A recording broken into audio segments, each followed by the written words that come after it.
Сәлематсыздар ма, халқым? Міне көріңізші, сіздердің айтқа деп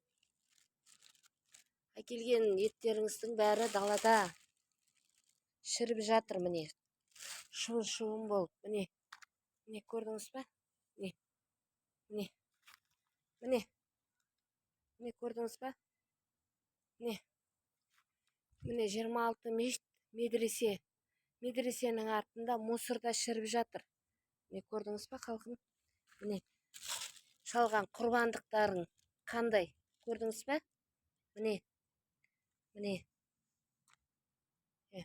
мұқтаж жандарға бермей, қызғанып ішке апарамыз, Құран оқытамыз деп ішке апарған мешіттерің міне шіріп жатыр. Көрдіңіз ба, халқым? Міне сыртта күннің көзіне күйіп отырған мұқтаж жандарға бермей, қызғанып ішке апарған еттерің міне көгеріп жатыр бәрі сыртта. Міне мынау да ет. Міне мынаның да ішінде ет. Міне ал не дейсің енді? Міне халқым, қараңдар. Шіріп жатыр. Мынаның бәрі ет. Ет көгертіп жатыр. Медресенің ішінде де толып жатыр еттер. Қазір шығарып жатыр міне.